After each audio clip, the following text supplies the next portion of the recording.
Hi, I'm Nancy O'Neill and welcome to Suncoast FYI. Today we learn about a celebration of young talent and classical music and a summer jazz cabaret series. Plus we celebrate Pride Month with a local organization serving LGBTQ+ youth.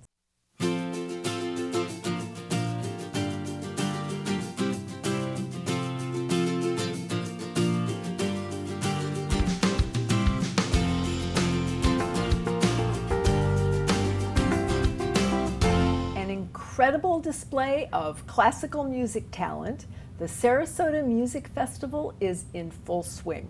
And here to tell us more are Siobhan Rodriguez and Ella Sharp from the Sarasota Orchestra. Well, you've had quite a month already because the show started the beginning of June, and you're going to be wrapping up tomorrow on the 22nd, right? Yes, it's kind of been a blur. Oh my gosh, oh my gosh. So what has it been like? What's the experience been like? It's past few truly weeks? been fantastic. I think just being in Sarasota and just feeling people's love of the arts in this area has already been astounding. The concerts have been filled with this atmosphere, so it really fuels the performers on stage to really perform our best and perform how we feel the music. And what do you do, Ella? I play double bass. And how long have you been doing that? I've been playing that since I was 7, so 12 years now. And Ella's one of the 60 fellows that are here with us for just 3 weeks, so they're approaching their final concert soon, which is kind of sad, but we've had so much wonderful music over the past 55 years of this festival. We've always had fellows come and learn with this renowned faculty members, and just hearing them each concert is truly, truly a gift. Now, are you from all over the country, all over the world? Do you bring I would say people all in? over the world. Yeah. We have as far as China, or even I believe we had from the Middle East and Russia. We've had them all over the world, and some are studying here in the States, and the faculty too are renowned all nationally as well. So if somebody wanted to apply for a position like that, I know we're going to backtrack a little bit and talk about your upcoming performance, final performance, but if somebody would like to apply, what's that process like, Siobhan? Sure. So it is an audition process. So we do have the requirements on our website, sarasotaorchestra.org/festival. And when we do have the requirements, the fellows, such as Ella, the applicants, will apply, and then they will also submit a video of the said requirements. And then from there, we have adjudicators that will go ahead. We have hundreds and hundreds of applicants like this year, and we dwindle it down to 60, and then we accept those 60 into the program. Well, congratulations. Thank you very much. That's awesome. Where are you from? I am currently in school at the University of Southern California, Thornton School of Music, but I'm originally from North Carolina. Great, great. Nice to meet you, dear. Now, what's the experience been like for you managing this? Oh my all goodness. This month? It's truly a gift. I mean, during the regular season of the orchestra, of course, we have tons of music, tons of guest artists, but seeing rising stars at finishing school at the brink of their careers, getting the training and pursuing this fantastic path is really a blessing to see. And at this point, I think for the festival, we have at least 10 festival alumni in each renowned orchestra around the world, which is an amazing statistic. So I just can't wait to see what the future holds for these fantastic fellows now.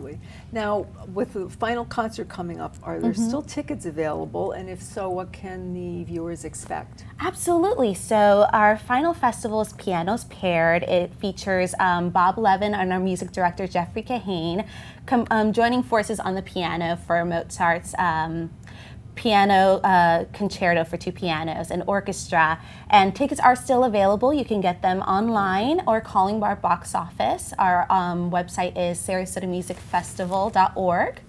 Okay. Now, with this ending, do you have anything coming up in the near future? I mean, you'll be heading back to school, Yeah. of course. And yeah, so Ella, what are your plans? Well, my plans for this summer are I'm going to take, I've got a month or so before school starts again, so basically a lot of practicing, preparing for the upcoming year. I'll probably be doing another music festival in Seattle, so it's every summer is always filled with music, and I'm very happy that I was able to spend at least some of that time here. That's great. Yeah, and for the orchestra, we have our Sarasota Music Camp that we do every year, and then we start our season in September. So we're getting ready for that as well. Okay, now, so when does camp start? Camp starts July 9th. So I believe we are finished our application process, so we have our campers ready to go very soon. Okay, so they have to get their applications in early next year if they want to do Yes, that. but there is no audition process for that, so get ready for that next year. Okay, and what's the new season look The new like? season, our 1920 season, we are celebrating so many things. We just said farewell to our music director, Anu Talley. So we are in search of a new music director. But we are, celebrating where we are in Sarasota, celebrating the arts, and we have tons of guest artists and guest conductors coming to celebrate with us. We're celebrating the 250th anniversary of Beethoven as well. So it's just going to be a really great time. Okay, one more time quickly, where can our viewers go to get more information? For more information about the orchestra season, you can visit our website at sarasotaorchestra.org. And for the music festival, sarasotaorchestra.org/festival or sarasotamusicfestival.org. Awesome. Well, thank you, ladies, and best of luck with your career, dear. Thank you. Thank you. Just ahead on Suncoast FYI, we learn about a new summer cabaret series.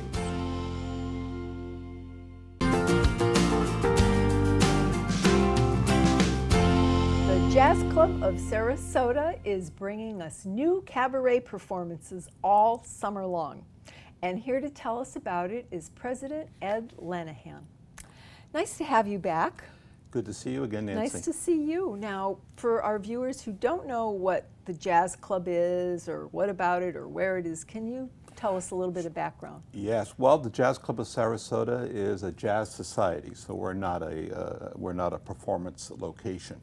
And the club's been around for 39 years. Next year will be our 40th anniversary. Oh, that's and amazing. we put on anywhere between 50 to 75 performances a year. Our season generally runs from October through the following summer, and so we're heading up towards the end of the current season. Okay, so do you perform in different locations, different venues? We then? do, What we you do. We run a Friday afternoon series at the First Unitarian Church on Fruitful called Jazz at 2, and there are 25 events in that series. And we have a large festival in March, and then a series of 1 or 2 spot concerts throughout the year. Okay, and now you're producing for the first time a summer cabaret Yes. on Mondays? A Monday night cabaret at the John C. Court Cabaret at Florida Studio Theater. We're Oh, that's beautiful. producing it. We're renting the space. Okay, you've had a couple already. We right? have had 2 already. We started in June, at the beginning of June, with Kevin Alan, and it's a gypsy jazz band, and we sold out. And just this past week, we had our second event with Danny Sinoff Trio, which is a singer-songwriter, and it was, again, another sellout. So we're looking to sell out all 5 nights this That's summer. awesome. And it's our first time doing summer productions in maybe over 10 years. Well, we want things during the summer. I mean, there's a lot of us that do stay here, and this is perfect. So thank you for doing this and giving us something to do. It's such a pleasure, and we're bringing in primarily Florida performers, with maybe one exception, but not people from immediately in town. And so it's not people that you can probably see easily. And that's another reason why it's particularly popular. So what's the next show that's coming up? Okay, so this is the one exception where we're bringing in some out-of-state talent. We're going to have Chuck Red, who's an internationally renowned vibraphonist and percussionist. In fact, there was, in this month's issue of Jazz Times magazine, there's a featured article about Chuck, and he's being supported by a local popular group, La Lucha, that everybody loves to work with. So Chuck will be with us on Monday night, July 8th. And right now, it's a very small, intimate performance space. Okay, so now when you say small. How small? 102 seats in this Okay. beautiful Victorian space, 20 seats in a balcony, 82 seats downstairs. So there's not a bad seat in the house, very close to the performers. And while the performance starts at 7:30, the doors actually open at 6:30 because there's a full bar and dinner menu available. No service during the performance, so it's an absolute listening experience. Okay. And what about the next two series? Yeah, so at the end of July, on the 29th, we're going to have a Jeremy Carter quartet. Jeremy is a saxophone player from St. Petersburg. We had him at our festival last year, very, very popular. More modern jazz, progressive jazz. And then we will close the season on August the 12th with a Brazilian vocalist, Daniela Soledade, who has deep, deep Brazilian jazz roots, family roots, and she'll be supported by another local artist who's very popular, the Nate Najar Trio. Okay. Now, do you perform at all in any Well, of I'm actually under court order not to perform because no. I bring people to tears. Oh, And no. it's not exactly Not an for a good emotional reason? experience so much as is it a painful one. So no, I'm not a performer. Okay. So after the summer performances are over, when do you start up again? So we'll be on hiatus until October. And actually, formally, we're not going to announce our new season until actually only about a week away now, July 1st. Okay. But I will give you two sneak previews. Early I think it's October, not early, but on October 27th, we are going to have the Shelley Berg Trio. Shelley Berg is the music dean from the Frost School of Music, University of Miami, and again, internationally Amazing. renowned pianist and a great teacher. And he'll be performing at Holly Hall, and this will be a kickoff event for us for the season. And the other little sneak preview that I'll share with you, and this is almost an exclusive, the festival is going to be relocating again, and we're going to be centering our festival out of the municipal auditorium, but we'll be supplementing that with spaces in that immediate area, like Holly Hall and Cohen Hall and the Arts Center. Awesome. Very, very excited about this move. Wonderful. It'll be the second week of March, Okay. 2020. Excellent. Now, for more information, where can our viewers go for ticket information? Well, there are actually three things that they can do for tickets. The first is that they can call the box office at Florida Studio Theater and they can buy them over the phone. Okay. Or if they prefer to do it online, they can either visit the Florida Studio Theater website, which is floridastudiotheater.org, or they can visit the Jazz Club's website, which is jazzclubsarasota.org. Okay, great. Thank you so much for being here again, and I Real look forward to pleasure. getting to one of those performances. Please. Okay. All right. Next on Suncoast FYI, we learn about the importance of Pride Month on the Suncoast.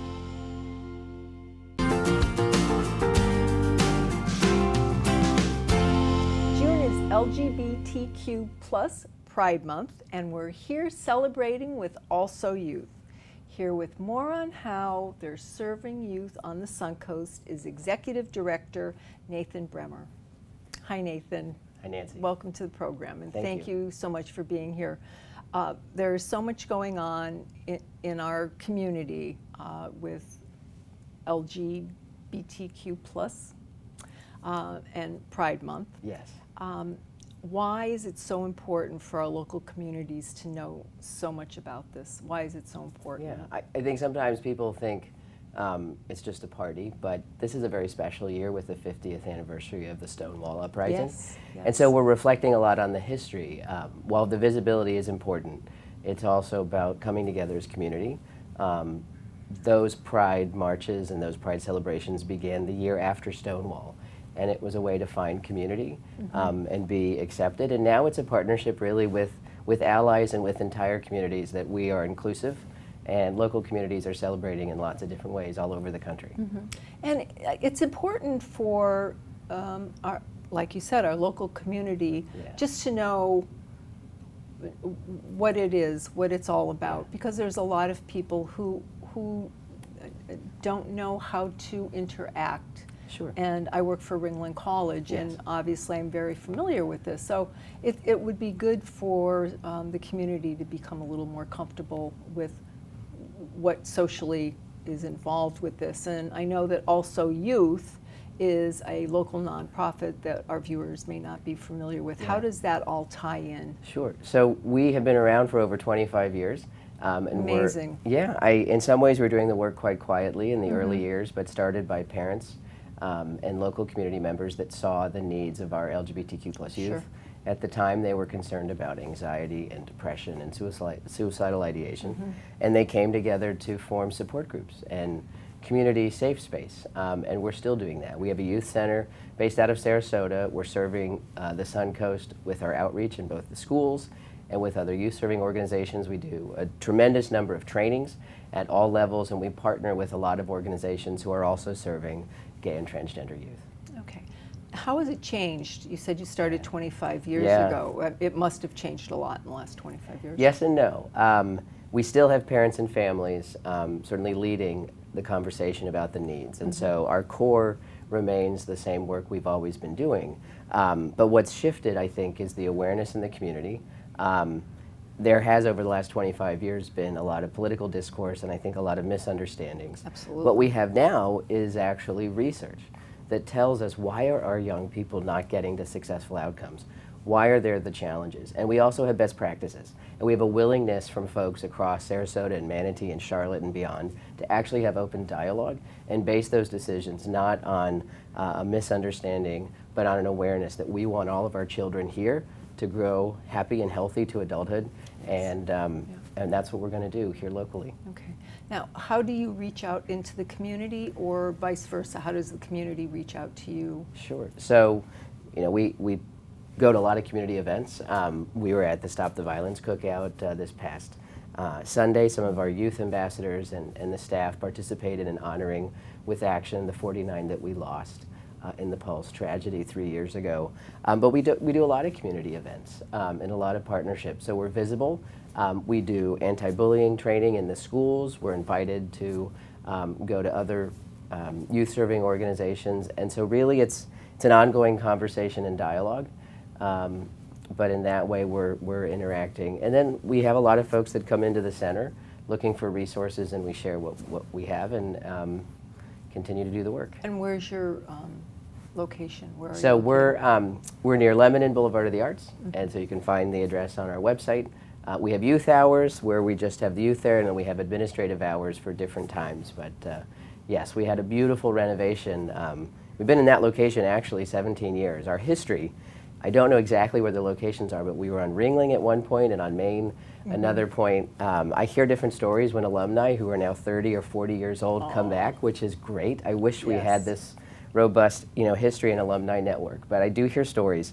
But we've been where we are 17 years. That's awesome. And a year and a half ago, we had an amazing renovation done by the local folks with the Interior Design Society and a lot of volunteers, and it's a beautiful space. And I'm welcome to give tours to anyone that'd like to come by. Okay, that's great.